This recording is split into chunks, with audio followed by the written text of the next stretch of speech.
எனக்கு தொண்டு செய்வோர் என்னை பின்பற்றட்டும். நான் இருக்கும் இடத்தில் என் தொண்டரும் இருப்பர். எனக்கு தொண்டு செய்வோருக்கு தந்தை மதிப்பளிக்கிறார். தூய யோவான் எழுதிய பரிசுத்த நற்செய்தி 12வது அதிகாரம் 26வது இறை திருவசனம்.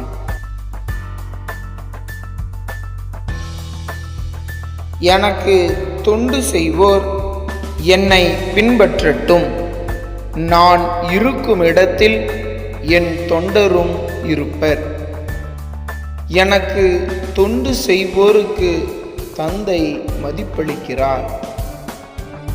தூய யோவான் எழுதிய பரிசுத்த நற்செய்தி 12வது அதிகாரம் 26வது இறை திருவசனம்.